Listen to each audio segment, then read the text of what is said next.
Hey guys, I just wanted to create a little video here on why I'm playing Road to Eden. Road to Eden is a third-person survival game. Uh, it's got a ton of different elements that just all equal up to just a great all-around survival game. Still in early access, still a little rough around the edges, but still just a lot of fun, and I'm really enjoying it.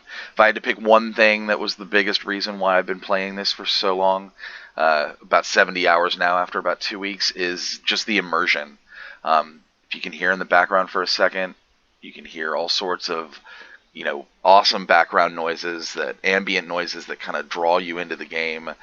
Whether it's distant gunshots or a dog barking, to weird alien sirens that are going off, or even a rustle in the nearby brushes, which makes me turn my head and stop every single time.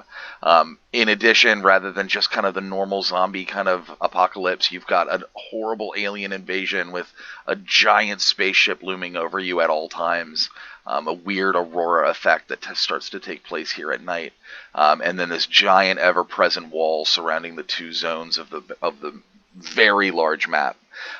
You got just a wide array of bad guys, from normal infected zombie-like humans to paramilitary soldiers that have taken up residence, bandits, so you get a good mix of human and weird stuff, in addition to just horrible giant alien monsters when you get into the more difficult zones. It's just all of those things bring you into this kind of post-alien invasion apocalypse where you're one of the very few survivors trying to make your way in the world, and just really immerse you in the game, which is it's just great. That's the biggest reason why I think I really like this game so much. Road to Eden has a ton of crafting and building options. In fact, it's got probably the most crafting stations of any game I've seen, so if you like games with lots of crafting stations, this is definitely the one for you. But the great thing about this is that as far as building basic structures go, you have a lot of different choices. Like 7 Days to Die, you can build cubic buildings or cubes, like the building over there in the distance, that allow you to kind of customize your base, and it doesn't have the same variety of shapes that 7 Days does, but it's still pretty close. But you can use those cubes to customize however size building or shape building that you want. But if you're kind of more like traditional, like Arc Builder or that kind of building mechanics, then it also has those options for you as well, where you build foundations and walls and doors and stuff like that. There's a wide array of materials you can build from: stone and concrete and wood and sticks. There's lots of power options with generators and solar, and just I've seen some custom bases around this map that are pretty epic, and we're just kind of getting into it, and so it offers a lot of variety as far as building options and being able to construct kind of whatever kind of building you want to build, which is really, really great.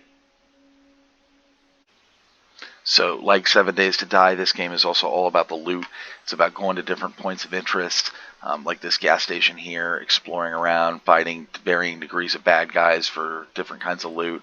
Like here you can find these fuel dispensers, which give you gasoline for the vehicles, and military bases to find the weapons and the ammunition, different difficulties of bad guys, but there's a lot of loot to find, and you're going to use all of it eventually. But that does mean that inventory management can be an issue, and so you've got to kind of sort through all your stuff and find out what's useful to you at the moment in order to store stuff. And it's got some auto stacking problems, so you gotta manually load up all the ammunition into stacks and that kind of thing, which can kind of be a pain at times. But if you enjoy going to different points of interest, trying to find the right piece of gear in order to build the right weapon or build your solar panels or whatever, exploring different POIs to find what kind of loot that you can get there, then this is definitely the game for you.